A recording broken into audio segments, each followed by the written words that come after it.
Everyone, मैं त्रिशा मैं स्वागत करती हूँ आपका अपने इस चैनल पे। आई होप आप लोग बहुत अच्छे होंगे।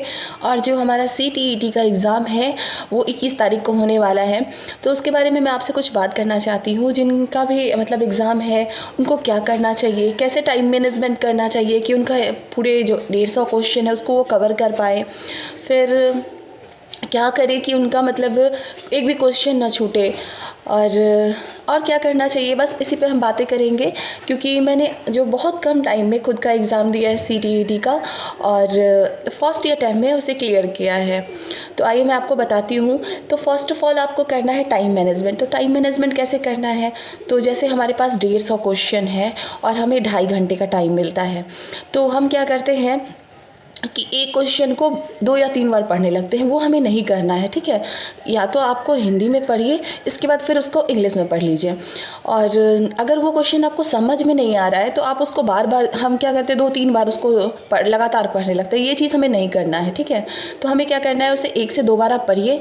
अगर आपको समझ में नहीं आ रहा है तो आप एलिमिनेशन मेथड का यूज़ कीजिए। मतलब कि आपको जो क्वेश्चन नहीं आ रहा है ना, उसको आप छोड़ दीजिए, ठीक है। उसको छोड़ के आप फिर आगे बढ़िए, और लास्ट में आपके पास टाइम बच जाएगा, तो लास्ट में आप उसको एक बार पढ़ लीजिए और उसको बना दीजिए।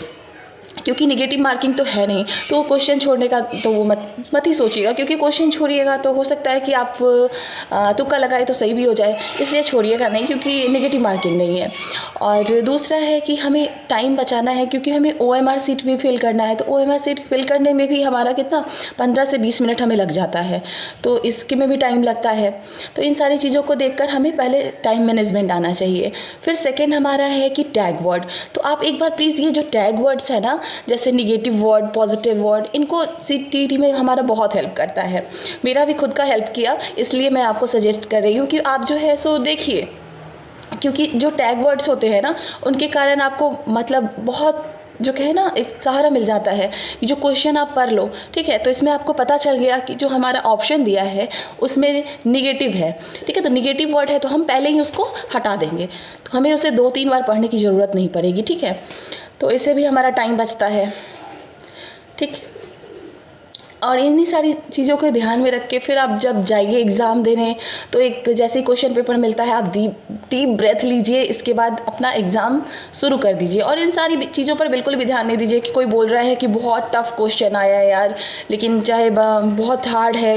लेकिन देखिए, जो पढ़ के गए हैं उनके लिए तो बिल्कुल भी हार्ड नहीं है, ठीक है। अगर आप अच्छे से पढ़ा है आपने तो आपके लिए वो बिल्कुल भी हार्ड नहीं है। टफ़ उसके लिए है जिसने थोड़ी सी भी तैयारी नहीं की है, उसके लिए टफ़ है। नहीं तो जो भी है आपके नॉलेज बेस पर है। ये CTET का आपका एग्ज़ाम होता है, तो अब पहले होता था, पहले कुछ क्वेश्चन थोड़े इजी आते थे, लेकिन अब ऐसा पिछले साल भी आपने देखा है। पिछले साल का आई होप आप लोगों ने क्वेश्चन पेपर ज़रूर सॉल्व किया होगा, तो आपने देखा होगा कि पिछले साल का जो क्वेश्चन पेपर है वो थोड़ा उसका लेवल बढ़ा दिया गया है।